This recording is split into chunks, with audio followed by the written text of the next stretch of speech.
Boa noite, pessoal. Sejam todos muito bem-vindos ao nosso evento de hoje. Meu nome é Felipe Gedari. Vou falar um pouquinho com vocês, né, sobre alguns dos principais erros que os estudantes cometem, né, na hora das redações e principalmente das redações. A gente vai trazer um contexto aqui das cartas de recomendação, né? A agenda aqui de hoje, pessoal, eu vou falar bem brevemente sobre a daqui para fora. Depois vou entrar no processo seletivo. Deixa eu até habilitar o chat aqui, acho que não estava habilitado, deixa eu falar aqui para vocês. Vou entrar aqui no processo seletivo, falar um pouquinho, né, das cartas de recomendação, de como elas funcionam, entrar bem a fundo nas redações, trazer muitos exemplos, né, de como elas funcionam aí nos diferentes países, trazer alguns dos erros mais comuns cometidos pelos nossos alunos, e depois eu abro para as perguntas de vocês. Tá? Se vocês forem tendo dúvidas durante a apresentação, fiquem super à vontade para utilizar ou o chat ou o Q&A aqui do Zoom. A ideia, né, no final, eu responder todas. Então, para quem está começando a nos acompanhar agora, daqui para fora é uma consultoria que desde 2001 prepara estudantes para fazer graduação fora do Brasil. Já foram quase 4.000 jovens aí através dos nossos programas. Eu, inclusive, fui um deles, fui cliente em 2007, estou aqui desde 2014, né, acompanhei a trajetória de muitos estudantes, né, nessa jornada até estudar no exterior. No nosso time tem muitas pessoas que fizeram universidade fora do Brasil, que passaram por essa experiência, e sem sombra de dúvidas, aqui é o nosso maior motivo de orgulho, algumas das principais universidades em que já tivemos alunos aprovados ao longo dos anos, né? A gente atua já há muito tempo nos Estados Unidos, Canadá, o Reino Unido, e nos últimos anos também, né, nos aprofundamos bastante nas faculdades da Europa. Fora do Reino Unido e da Europa, nosso foco principal são universidades que têm cursos em inglês, e um outro ponto super relevante: não temos nenhum tipo de vínculo comercial, parceria com as faculdades. A nossa ideia, né, é que cada aluno vá para a melhor faculdade possível e que a gente ajude a identificar quais são as melhores opções. Aqui algumas das mais famosas, como eu mencionei. Últimos 2 anos, né, tivemos nos Estados Unidos aprovações em praticamente todas as faculdades mais seletivas do país, e aqui as principais aprovações na Europa e no Canadá.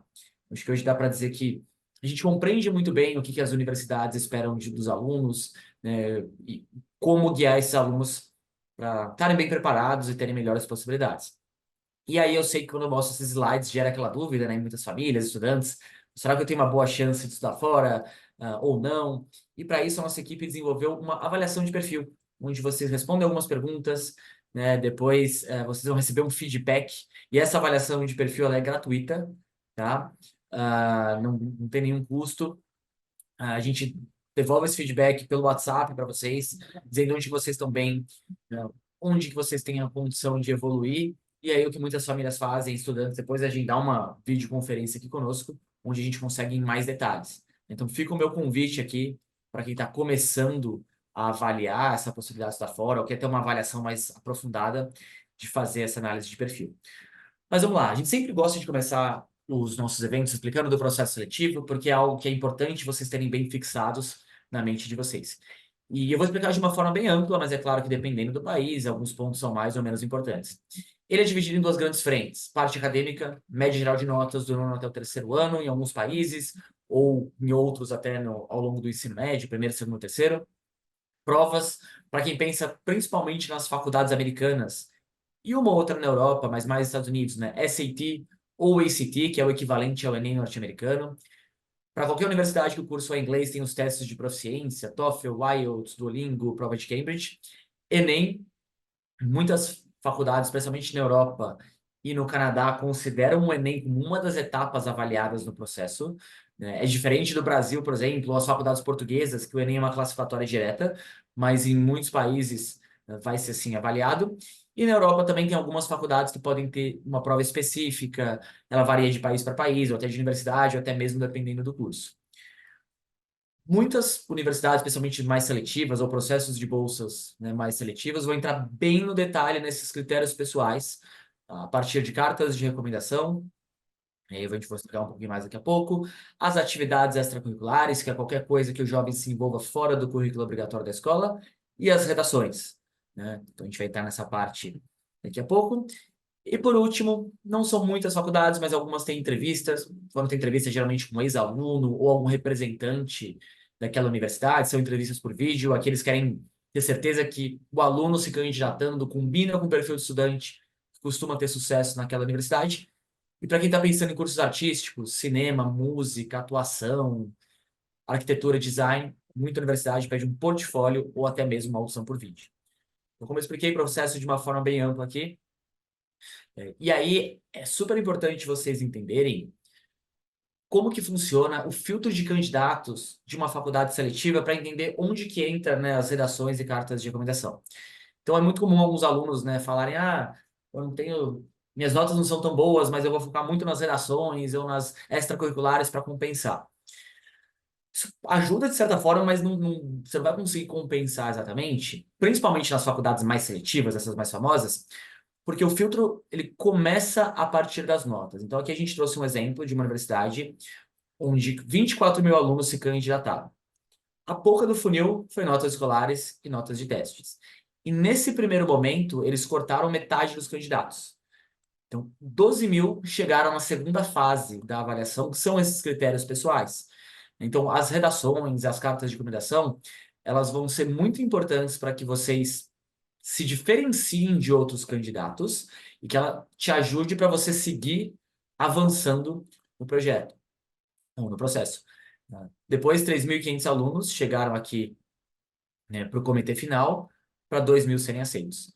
Tá? Então, é uma etapa do processo muito importante, é muito comum, né, falarem que é uma das cerejas do bolo aqui da candidatura. Então, as cartas de recomendação e redações, elas vêm, né, nesse segundo momento aqui do filtro de candidatura. E o que são, né, essas cartas de recomendação? Normalmente, você vai precisar de uma ou duas cartas de professor. É muito comum quando eu converso com alunos mais jovens, né, me perguntarem, posso já pedir para um professor agora no nono, no primeiro ano do ensino médio? Não faz muito sentido, porque é muito mais interessante você pegar uma carta dos professores dos 2 últimos anos, porque é muito mais próximo da sua realidade de quem você é. Então, é o que a gente mais recomenda para os nossos estudantes. O principal ponto aqui que vocês devem, acho que, explorar ou, na hora dessa escolha é aquele professor que te conhece melhor, né? Preferencialmente dentro e, se possível, fora de sala de aula também, né? O que você faz, quais são os seus interesses, para que ele consiga trazer, né, uma visão mais clara e exemplos muito concretos, né, que mostrem aí os seus pontos fortes e como que você vai somar lá na universidade. Muito comum me perguntar aqui também, tem que ser alguém atrelado à minha área de interesse, que eu quero estudar? Se você tem vários professores que você tem confiança que vão escrever uma boa carta, e aí, né, você já sabe se você quer estudar, de repente pode ser interessante. Mas acho que a primeira regra e a principal é quanto mais o professor te conhece. Então, melhor ter um professor de uma outra área que te conhece bem, que vai escrever uma boa carta, do que alguém da área que você quer estudar, mas que você não sente essa segurança que a carta vai ser tão bem feita. E além disso, é muito comum você precisar de uma carta escrita pelo coordenador, né, ou college counselor da escola. Essa carta ela vai ter uma visão um pouco mais macro de como o estudante está dentro do contexto acadêmico da escola. Tá? Então, aqui é uma oportunidade que o College Counselor tem realmente de trazer essa visão mais macro do aluno.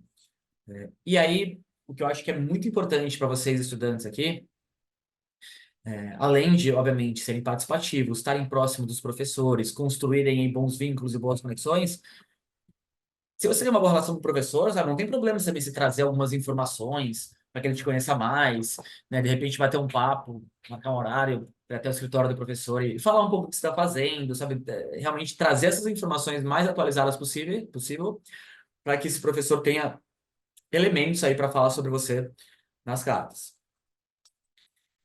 E aí, o que tem que ter assim dentro dessa carta que é muito importante? Acho que o principal exemplos muito específicos. A gente quer evitar ao máximo que essa carta seja muito generalista, ampla e que não detalhe, né, de uma forma bem rica o que esse jovem, quem ele é e dê exemplos do porquê o professor está falando aquilo, né? É importante o professor também ser bem específico nos contextos que ele interage com esse aluno, e trazer, né, exemplos de habilidades, bons trabalhos, liderança dentro da escola. E aí eu trouxe alguns exemplos aqui, do que não fazer e de como fazer. Então, por exemplo, evitar esses adjetivos generalistas, né? Guilherme was always dedicated. Tá, mas como que você me explica que ele foi dedicado? O que que ele fez? E aí no segundo exemplo, né, você vai bem no detalhe do porquê ele é um aluno dedicado. Mesma coisa no caso da Julia. Julia showed great leadership in the classroom. Depois, né, ele mostra como que ela mostrou essa liderança dentro de sala de aula, né? Por isso que é muito importante você escolher aqueles professores que vão, de fato, conseguir, né, trazer esses elementos e tentar ficar mais próximo possível dos professores. E agora passando aqui, né, para o tópico principal, onde a gente vai detalhar e se aprofundar mais, né, que são as redações, né, do que eu acho que está um controle maior, né, dos alunos aqui. Então, as redações são textos, né, muito pessoais, e reflexivos, e eles podem ter dois tipos de avaliação. Para algumas faculdades, pode ser para você ser aceito dentro da universidade, e também podem ser para bolsas de estudos. Tem algumas universidades que você faz uma candidatura à parte para a bolsa e que pode pedir uma redação. O mais comum, se a gente for olhar, né, em todos os países, são redações que, em média, variam de 200 a 600 palavras. E isso é até um dos desafios aqui, porque às vezes você tem alguns temas complexos e que você tem que, né, escrever de forma bem concisa. Então, cada palavra acaba que importa bastante, né? Tem que ser muito bem pensado. Tem alguns tipos de essays diferentes, nomenclaturas que é importante vocês entenderem. Os essays pessoais, né, são chamados diferentes em cada país. Nos Estados Unidos, o mais comum é justamente a gente ouvir o essay da Common App e ouvir de fato a palavra essay, enquanto na Europa, no Canadá, normalmente eles se referem como personal statement ou motivational letter. Tá? Então, essencialmente são as mesmas coisas, mas é importante vocês entenderem aqui essas nomenclaturas. E muitas universidades, principalmente nos Estados Unidos, também têm os essays específicos, que são os supplements, que são mais direcionados aqui sobre diferentes temas, né? Depois a gente vai se aprofundar também um pouquinho em cada um. Então, a redação, principalmente para quem está planejando se candidatar para as faculdades americanas, que eu diria que vai ser talvez a mais importante que você vai fazer, é a redação principal do Common App. Porque essa redação específica vai para todas as universidades que você vai, né, se candidatar. E é uma redação que ela tem que ser muito pessoal, né? A gente até usa aqui o termo deeply personal. É importante você, de fato, né, ir a fundo naquelas questões que você acha que são as mais suas possíveis e talvez as mais únicas, né, sobre você. Ela tem 650 palavras, até 650 palavras, e não tem uma receita de bolo assim tão estruturada que nem, né, tem aqui no vestibular brasileiro, né, primeiro parágrafo de introdução, depois dessa forma e tal, mas tem alguns elementos que são importantes. E imagine que uma admission officer ele analisa, né, milhares de redações todos os anos. Então, ah, é importante que o começo, né, chame a atenção, desperte o interesse, né, e conseguir ter uma redação com um final que surpreenda também eu acho que são os. Se tivesse algum tipo de receita de bolo, né, mais clara, acho que isso seria uma redação ideal. E a forma, né, não é importante quanto o conteúdo, mas assim, tem que ser de uma perspectiva original, né? Acho que é importante que você realmente trazer coisas sobre você. E aqui eu trouxe os 7 temas do ciclo do ano passado, que eles, né, no Common App, eles sugerem temas que você pode escolher, e você também tem um tema que você pode, né, o último aqui, que você mesmo pode escolher um tema de acordo com seus interesses. Então, deixar um tempinho aqui para quem quiser dar uma olhada. E esses temas têm sido muito parecidos, né, ao longo dos últimos anos, mudados muito pouco, sido basicamente aí os mesmos.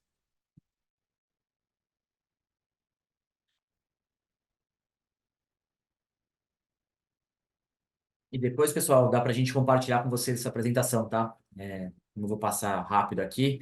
Caso vocês queiram voltar em alguma coisa, entre em contato com a nossa equipe, depois deixe os contatos e a gente compartilha. E aí, como eu mencionei, tem os essays específicos. Esses são os tipos mais comuns de essays específicos. Gap statement, que é para descrever o que você fez entre o período que você concluiu o ensino médio até ingressar na universidade. Nós aqui brasileiros, a gente vai se formar, né, em dezembro e vai iniciar a universidade em agosto. Então você fala como é que você aproveitou esse seu tempo, o que você fez. Tem alguns alunos também que fazem o gap year, né, que aí não tem um tempo maior para se preparar. Eu diria que se você faz um gap year, o gap statement vai ter uma importância maior. Se você está naquele período natural, né, de quem está no currículo brasileiro, lógico, tem que fazer esse texto, mas ele não vai ter um peso tão grande. School change, se você muda de escola, né, ao longo dos últimos 4 anos, ao longo do ensino médio, eles querem entender o porquê. Why school? Então, acho que esse é um texto super importante, especialmente nas faculdades mais seletivas, que é o porquê que você está interessado naquela universidade. E aqui, pessoal, um dos pontos quando a gente está ajudando os alunos na escolha das faculdades, né, a gente coloca vários links e informações para o aluno se aprofundar na pesquisa, porque é importante você entender, né, de fato, por que que você quer essa faculdade.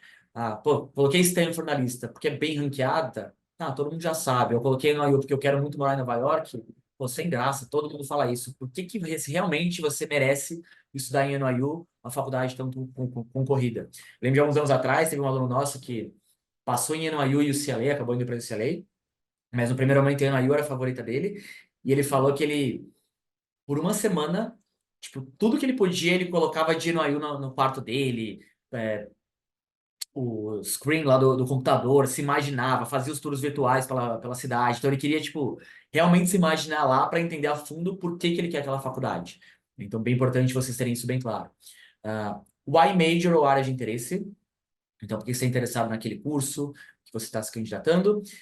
E também sobre as suas extracurriculares, né? Então, você vai listar os projetos que você se envolveu com uma breve descrição em cada um deles. Então, essa parte aqui, muito mais focado nas universidades americanas. Agora, dando alguns exemplos específicos de faculdades, né, e como funciona um pouquinho nos outros países. No Canadá, diferente dos Estados Unidos, que tem um processo mais padronizado, cada universidade vai ter seus textos e podem ser bem diferentes. Aqui eu trouxe os exemplos de UBC. Alguns são os exemplos gerais, os textos que todos os alunos vão ter que escrever, independentemente do curso. E para a UBC, isso acontece também em algumas faculdades canadenses, você pode precisar de redações específicas dependendo do curso que você se candidata, né? E alguns cursos têm redações, outros não têm, né? Aqui a gente até fala de visual arts, tem alguns majors que podem até pedir um vídeo seu. Agora indo para o Reino Unido, que aí já tem uma abordagem diferente do Canadá e, de certa forma, parecida com os Estados Unidos, eles usam o UCAS para você se candidatar, né? Uma plataforma parecida com o Common App. E aqui você vai ter um personal statement, que você vai enviar para as faculdades. Esse personal statement do Reino Unido, ele tem um espaço um pouquinho maior, você pode usar até 4.000 caracteres. E aqui, a ideia é você já ser bem mais específico, né, de explicar teu interesse naquela universidade, especificamente naquele curso, e tentar trazer uma relação de como que você acha que o curso naquela universidade vai, né, beneficiar você no futuro, né, vislumbrando lá na sua carreira. Por que que eles são bem mais diretos, né, se comparado com as faculdades americanas, que são mais pessoais? Nos Estados Unidos, você tem aquele tempo maior de poder mudar de área, os 2 anos mais gerais, então eles querem saber mais sobre você e tá menos seguros que você já, né, quer de fato esse curso, porque não é um problema mudar. Já no Reino Unido, como você aplica direto para o curso, eles de fato têm um interesse um jovem que já está um pouco mais seguro do caminho que ele está seguindo, né, e o porquê, né, desse caminho. Na Europa continental, né, eles usam termos de carta de motivação.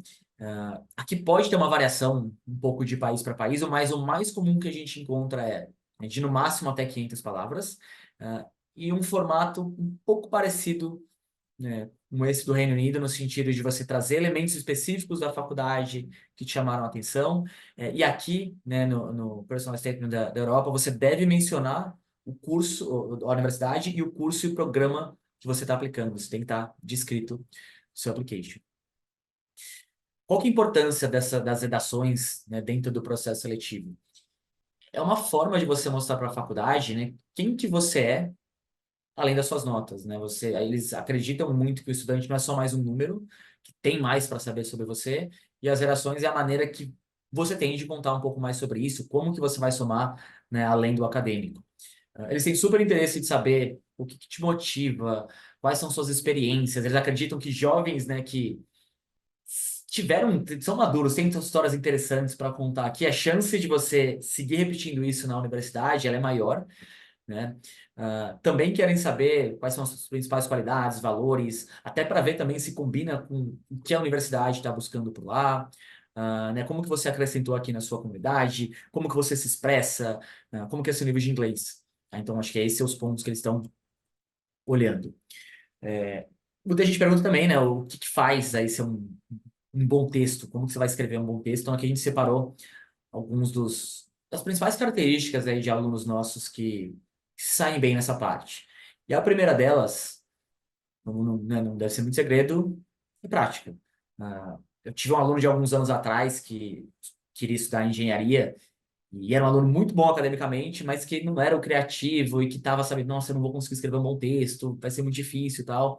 E ele começou a se preparar com bastante antecedência, depois falar um pouquinho como a gente ajuda.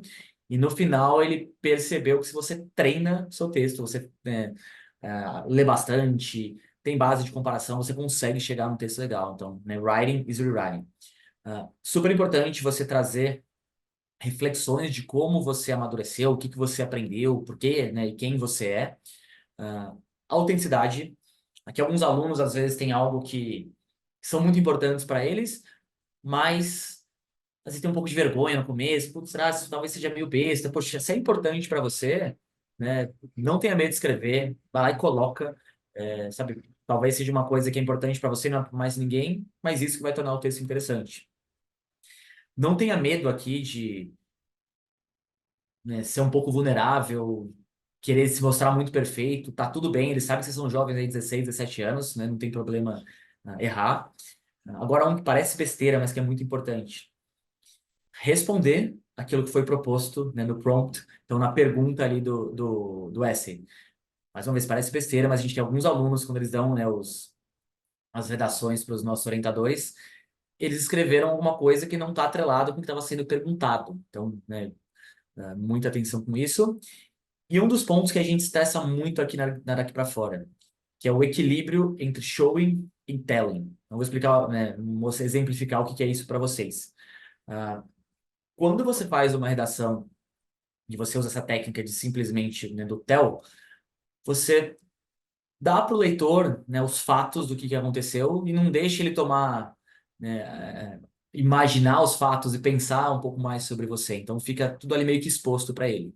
No show, você já usa algumas estratégias de escrita, que permitem que o leitor meio que sinta, né, pense as suas ações pelo que você fez. Então aqui, um exemplo de tell. Winning is important to me. It does not matter to me what I do as long as I win. Então, pô, tá claro aqui que, né, o estudante quer ganhar e é importante para ele. Agora, aqui, eu vou deixar para vocês lerem, mas ele traz de uma forma muito mais criativa, ilustrativa, né, o quanto ganhar para ele é importante. Então, você sente, né, aqui ele também já fala sobre algo que é importante para ele, né? Então ele mostra que ele ganhou uma coisa, traz um pouco de uma paixão sobre ele. Então aqui, tipo, você percebe que ganhar é importante para ele, mas meio que já conhecendo a pessoa e de uma forma muito mais interessante. Tá? Então, quando vocês forem trazer as histórias de vocês, sempre lembrem disso, né? Desse equilíbrio entre show e telling. E quando é algo muito importante, né, tem que trazer essas técnicas aqui para tornar a sua redação, né, interessante e deixar que o leitor consiga, né, fazer meio que juízo sobre você, né, e sobre os seus valores. Agora, alguns dos pontos aqui, né, que a gente tem que tomar cuidado e vocês devem evitar. O primeiro deles, que eu acho que em alguns casos é um pouco difícil, porque afinal de contas a gente vem do mesmo background, né, são jovens das mesmas idades aqui, mas são os clichês, né? Então, o exemplo que eu dei, né? Pô, tô indo estudar na NYU, por que da redação? Porque eu gostaria muito de morar em Nova York. Por quantas pessoas não vão escrever sobre isso? Sabe, esses temas que são... Você sabe que muitas pessoas vão escrever sobre, tenta evitar, porque a coisa mais sem graça para uma Demation Officer, ela é uma mesma redação, né, que todo mundo está escrevendo. Tem que tomar cuidado também de querer, tipo, ser perfeito, sabe? Como eu falei lá atrás, eles sabem que vocês são jovens de 17 anos, tentar pintar alguma coisa que você não é e exagerar na perfeição aqui, facilmente perceptível pelos admissions officers. Muito cuidado aqui escrever alguma coisa que seja uma mentira, não seja você, especialmente nas faculdades mais seletivas, né? Eles vão ter entrevistas e aí leu lá uma coisa que não tem nada a ver com quem você é, né? Os admissions officers leem muitos textos e a gente brinca que tem aquelas applications Frankensteins, né? Que pô, uma redação não conecta com quem o aluno é, tá tudo muito estranho e ele consegue perceber por aqui. Outro ponto relevante, temas polêmicos. Tem muitos alunos que aqui às vezes querem escrever sobre alguma coisa que, cara, tema polêmico, que de repente não vale a pena você explorar. Como a gente falou lá atrás, as redações elas são curtas, você não tem muitas palavras para você descrever. E tema polêmico, às vezes, requer uma profundidade muito grande para você explicar o seu ponto de vista.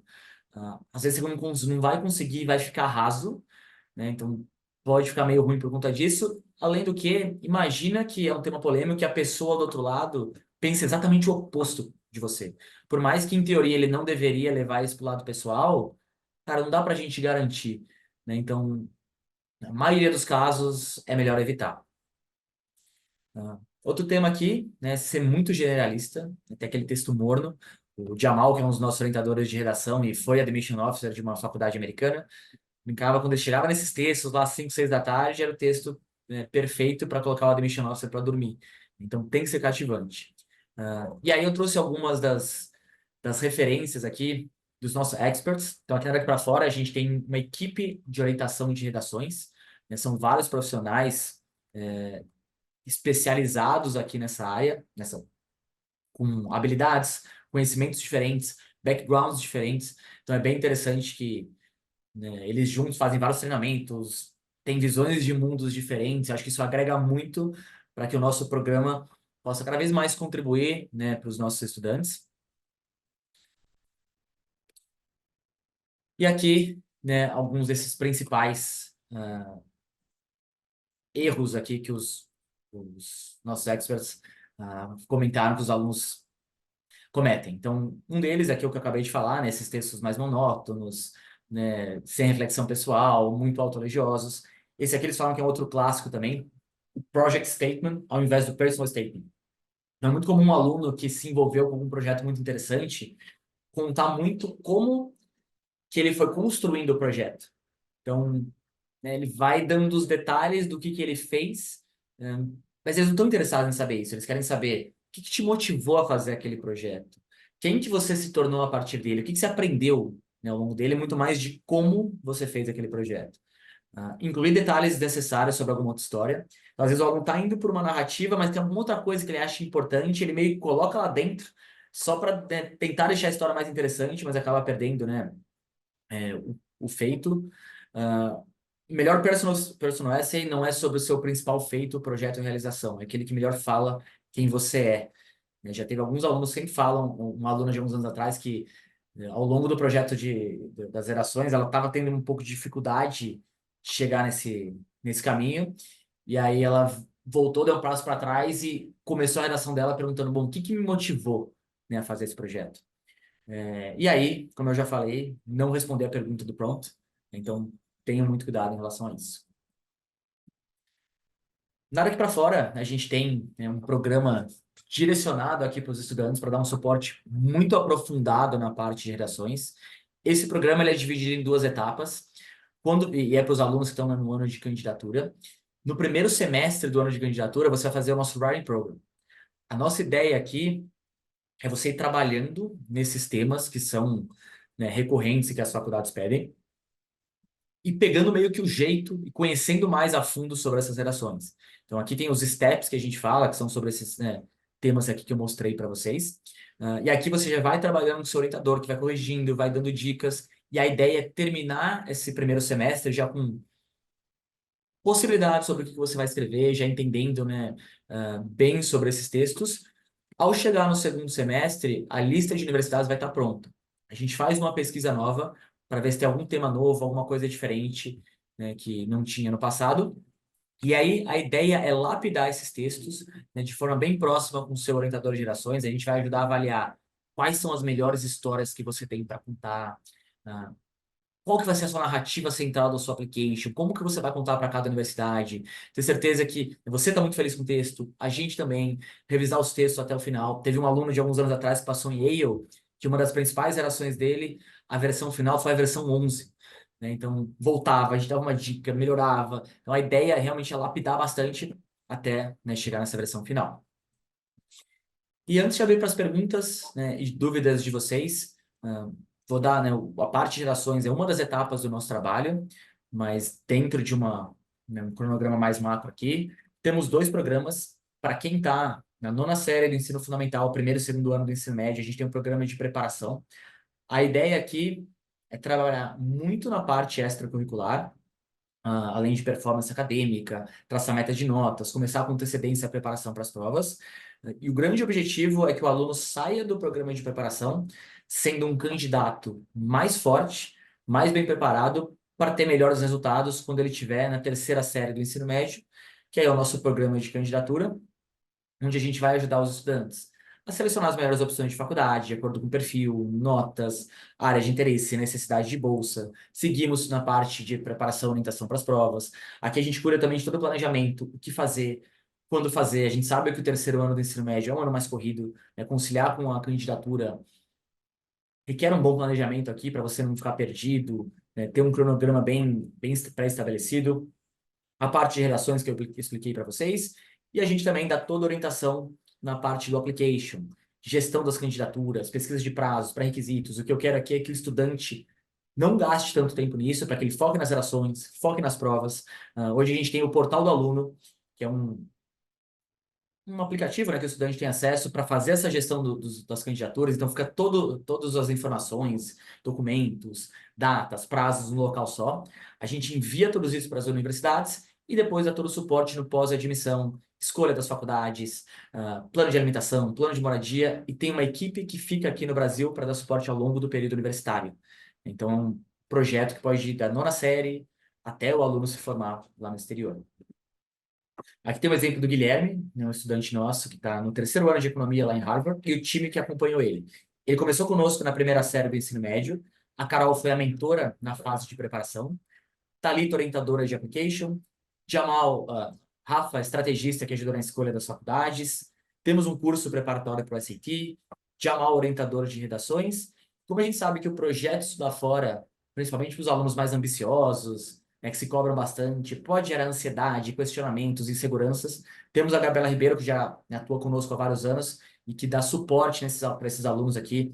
Se está tendo algum problema extra acadêmico aqui, para estar mais seguro mesmo nessa fase, né, do projeto. Ter, né, a orientação de profissionais, a gente vê, né, que é fundamental, né, além do seu colégio. A gente sabe que tem alguns colégios que dão algum tipo de suporte e orientam os estudantes. E a nossa forma de trabalho, como vocês viram, ela é bem individualizada, onde cada aluno vai ter um profissional específico de cada área. São áreas muito diferentes e muito específicas, então por isso que, né, às vezes tem uma pessoa cuidando de todas elas, é difícil que isso seja muito bem feito. Com todos os alunos que a gente trabalha próximo das escolas, né? A ideia é estar todo mundo junto para que os estudantes cheguem mais longe, tenham melhores resultados de admissão e de bolsa de estudos para os alunos que precisam. Quero deixar um convite aqui para vocês também, antes de abrir para as perguntas, né, para os nossos próximos eventos. Então, na semana que vem, tem um evento sobre cidadania, né, nas faculdades europeias, o que que muda em algumas dessas faculdades, como que muda o processo, quais são as diferenças, facilita, dificulta. No dia 21 de maio, um sobre bolsa de estudos, e depois, no final de maio, alguns casos reais sobre alunos, né, que passaram pelo nosso programa até ingressar no mercado de trabalho. E aí, pessoal, como eu vi que muita gente chegou também ao longo da nossa conversa, quero mais uma vez aqui deixar para vocês a nossa avaliação de perfil. Então, eu sei que essa ideia de estudar fora, né, para muitas famílias estudantes, ele não tem certeza das possibilidades, tenho boas chances de passar, não tenho. Então, para isso, a nossa equipe desenvolveu essa avaliação de perfil, que é gratuita. Vocês respondem algumas perguntas, com base no perfil de cada um, te dá um feedback dizendo onde vocês estão bem, no que vocês podem evoluir. E aí, o segundo passo é marcar uma conversa individualizada aqui conosco, para que a gente possa se aprofundar, né, nas dúvidas e no perfil de cada aluno. Tá? Então, Fica o meu convite aqui para vocês. E aí, pessoal, aqui, né, quero abrir para as perguntas. Já falei bastante, aqui quase 40 minutos. Não gostaria de abrir para as perguntas. Não precisa ser só, né, necessariamente relacionado aqui às redações, tá? Pode ser sobre outros temas atrelados aqui à graduação no exterior. Eu vi que já chegaram duas aqui no Q&A. Deixa eu ver. O Lúcio, ele perguntou se existem programas para adultos cursarem, né, a graduação, o undergraduate no exterior, ou a maioria dos alunos é de jovens recém-saídos do ensino médio. Lúcio, a grande maioria dos nossos alunos são de jovens recém-saídos do ensino médio, eu diria que tem muito mais programas para isso, mas a gente tem alunos transferentes, que já estão, né, fazendo faculdade no Brasil e se transferem. Tem alguns alunos também que fazem uma segunda graduação ou adultos, e aí tem algumas universidades que têm programas que eles chamam de Mature Students, que podem ser feitos. Então é um escopo menor, né, de universidades que oferecem, mas é possível sim. Isso não é algo impossível de ser feito, não. Estou no segundo ano do ensino médio. Quando devo pedir as minhas cartas de recomendação? Normalmente os alunos vão pedir, de fato, para o professor, né, no primeiro semestre, finalzinho do primeiro semestre do terceiro ano. Mas se você já tiver um professor que você gosta muito, você tem um contato próximo, é, que você, né, acha que tem grandes chances de pedir para ele, já dá para você avisar. Tá? Você não precisa pedir a carta ainda agora, porque, principalmente se você for ter aula de novo com esse professor no ano que vem, ainda vai ter novos elementos, mas não tem problema algum você chegar ao professor. Estou me planejando estudar fora, vou me candidatar no ano que vem, pode ter uma relação muito boa, gostaria muito de pedir, né, uma carta de recomendação para você, então, né, acho que já avisar isso vai até ajudar ele, assim ele já começa a ficar mais atento. A Lisana Soares perguntou se é mais interessante falar sobre projetos voluntários ou projetos envolvidos na área que pretendemos ir para a faculdade. Não acho que tem uma resposta certa, Lisânia, assim, do que vai ser necessariamente o melhor, assim, até porque pode variar também dependendo do país que você está aplicando. Pensando nas faculdades americanas, eu colocaria muito mais a história que é mais importante para você e que mostra mais quem você é de uma forma mais pessoal. E aí, até para dar um exemplo, eu tinha uma aluna de alguns anos atrás. Cara, ela tinha feito um monte de projeto, assim, incrível, vários projetos incríveis, era uma aluna, né, extracurriculares fortíssimas, e ela teve um dia que ela tinha uma prima que participava daquele Doutores da Alegria, sabe, que ia vai nos hospitais para passar um dia com crianças que estão com câncer, enfim, ela foi um dia. E aí uma das principais redações dela foi de como aquele dia foi mais impactante do que vários dos projetos que ela já fazia por anos. E foi excelente, talvez muito mais interessante do que falar sobre o projeto. Então, eu acho que é procurar a mesma redação mais interessante. Agora, pensando mais nas faculdades europeias, por exemplo, onde eles já pedem algo mais direcionado e mais específico, para aquelas faculdades, eles ainda talvez, né, algo mais relacionado ao seu projeto pode ser mais interessante, né, porque aí eles já têm algo mais específico.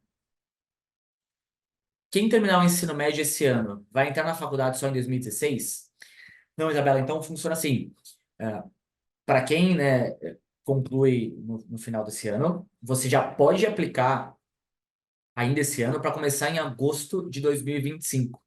Tá? Então, isso já é possível. Tem alguns alunos, Isabela, que dependendo de onde você está agora, se você está se preparando bem ou ainda não, que para ter um tempo maior de preparo, fazem o que a gente chama de gap year. Então, vamos supor que, né, você quer mirar em alguma universidade cuja as atividades extracurriculares são muito importantes e você não teve muito tempo de fazer isso. Então, aí talvez faça sentido você se preparar com mais calma ao longo do ano que vem para trabalhar nesse ponto e aplicar no final de 2025 para aí sim ingressar em 2026. Mas, né, muitos alunos já vão aplicar no terceiro ano para começar no ano que vem. A Lisane perguntou aqui se ela pode pedir uma carta de recomendação para alguém de fora da escola, como, por exemplo, o chefe da internship, do estágio dela. Lisânia, tem algumas universidades, sim, é, nos Estados Unidos, por exemplo, que permitem que seja uma carta de fora do contexto acadêmico. Então, se você tiver alguém em mente, né, pode se impedir, mas não são todas as faculdades que pedem. E tem algumas faculdades na Europa também que pedem um recomendador, mas que não especificam que pode ser, né, de alguém que você conhece, de algum treinador, algum chefe. Então, eu acho que vale a pena, sim, né, você já falar para esse, se você tem um chefe, por exemplo, que possivelmente você vai, possivelmente não, se você quer uma carta de recomendação dele, que pode acontecer que talvez ela, né, não seja muito útil dependendo das faculdades, ou seja menos ou mais útil.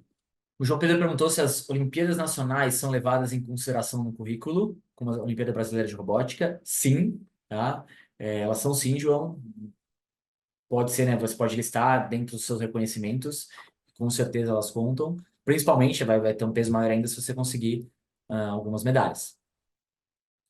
Como funciona a tradução da carta de recomendação se meu professor escreveu em português? A própria escola fica responsável por isso ou vocês oferecem esse serviço? Aqui vai variar muito de escola para escola. Tem algumas escolas, principalmente já tem, né, muitos alunos se candidatam, já estão acostumados com isso, que vão ter o próprio professor de inglês dentro da escola que faz essa tradução. Tem algumas escolas que às vezes, né, já não tem tanto essa cultura, e aí normalmente alguns professores até dão para o aluno fazer essa primeira tradução e depois enviam para a gente revisar, tá? Mas geralmente para a carta de recomendação do professor não precisa fazer uma tradução formal, tipo uma tradução juramentada, tá? Mas aí cada escola vai ter, né, a sua política e também varia de professor para professor, né? Tem professores que, né, de maneira alguma vão deixar um aluno ver a carta de recomendação, tem professores que não tem problema, falam, ó, você pode fazer, né, não fala inglês, pode fazer essa primeira tradução.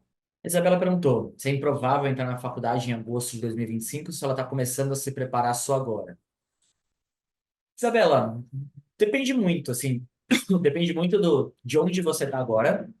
Eu já tive alguns estudantes que chegaram para se preparar conosco no terceiro ano, mas que, mesmo sem estar se preparando para estudar fora, ainda assim construíram um bom currículo, né, interessante. E que aí não precisaram esperar e fazer esse gap year. E aí teve alguns outros que realmente a gente olhou, avaliou, né, o que o aluno queria e falaram, realmente, Isabela, o que você tem agora talvez seja mais difícil. Então, recomendo você marcar um bate-papo aqui conosco, porque aí dá para a gente entender um pouco mais sobre você nessa questão de notas, o que você está almejando de faculdade, e aí dá para a gente ter uma ideia se ainda é possível trabalhar nisso até o final do ano, ou se porque você está buscando, o ideal seria ter um preparo com mais calma e deixar para o ano que vem.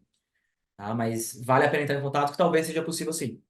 E se a pessoa não quiser o gap year e decidir entrar em uma faculdade no Brasil no meio da mentoria? Deixa eu entender aqui. Você nos contratou, começou a se preparar conosco, e aí entrou na faculdade brasileira e decidiu parar a mentoria? Ou você ainda quer seguir? Porque assim, o que acontece? Vou até usar um, um slide aqui. Só um segundinho, pessoal. O que acontece bastante com alguns alunos nossos, né? De fazerem a preparação para o processo seletivo no exterior, em paralelo aos vestibulares aqui no Brasil. Esse slide não está aqui agora, bom, mas depois eu posso compartilhar com vocês. Não, mas eu explico aqui. Então, é muito comum fazer isso, né? Faz o vestibular no fim do ano, faz, né, o Enem, se passa numa faculdade brasileira, até começa a cursar, envia as candidaturas para as faculdades no exterior, e aí, Isabela, você consegue avaliar, né, as faculdades que você foi aprovada lá, comparar com a faculdade que você está fazendo aqui, e aí tomar uma decisão muito mais tranquila, né? Se você quer seguir por aqui ou seguir por lá. Então, dá para fazer os dois em paralelo. Agora, se você passar e decidir, né, parar a mentoria, a gente simplesmente cancela o contrato, isso é possível também. Sim, sim, você consegue, né, fazer essa não seria uma transferência, na verdade, né? Porque o que acontece? Quando você aplicou para a universidade de fora, você ainda não vai ter iniciado a universidade aqui no Brasil. Então, esses 6 meses aqui, né, antes de você começar a faculdade lá, é quase como, tipo, não vai ser levado em conta para a universidade de fora. Então, tem muitos alunos que fazem isso mesmo, né? Prestar mais vestibulares, ter mais opções, tomar uma decisão um pouco mais tranquila, né? Até porque, às vezes, antes de você aplicar, antes de você passar na faculdade brasileira, a realidade é que você não tem muito o que comparar, você não sabe, né, onde você estaria. Então, ter essa oportunidade é bem interessante, muita gente usa esse caminho. Sim, eu diria, a Isabela, você é mais seguro, né? Eu acho que é, né? Até porque muitos alunos que estão num colégio brasileiro, você já está sendo preparado para fazer o vestibular, por que não fazer aqui? Aí eu sei que tem, né, muitos alunos também que não estão tão certos do curso que quer fazer. Daqui a pouco, esses meses de faculdade aqui no Brasil, mesmo que você pare, vai te dar uma vivência, né, dar uma ideia de como que é um curso superior funciona por aqui. É, até se eu fui para a faculdade, aconteceu alguma coisa, quero voltar, você tem, né, muitas vezes você tranca a matrícula aqui. Então eu acho mais seguro. E de fato, assim, eu particularmente, é uma questão pessoal, também não vejo, né, um jovem aí, às vezes fazer um gap year, se preparar com um pouco mais de calma, né? Pode ser um caminho interessante também, né? Às vezes, esse um ano a mais pode fazer com que você ganhe muito lá na frente. Então, eu sei que existe essa pressão em alguns casos, de imediatamente entrar na faculdade, mas a gente já teve vários alunos que fizeram, às vezes, um gap year e que tiveram bons resultados e que valeu muito esse período de gap year. Então, pode ser mais seguro mesmo. Bom, pessoal, caso não tenhamos aqui mais nenhuma dúvida, queria, né, desde já agradecer muito a presença de todos vocês. Como eu falei aqui, poxa, recomendo que vocês entrem em contato, façam uma avaliação de perfil, marquem um agendamento individualizado aqui conosco. Eu acho que é um projeto muito pessoal e conhecer individualmente cada um de vocês, né, nos ajuda até, né, conseguir fazer uma avaliação mais personalizada das possibilidades, traçar um programa que seria interessante para, né, cada estudante. Para mim é sempre um prazer estar aqui. Uma boa noite e um excelente aqui resto de semana para todos, pessoal. Muito obrigado.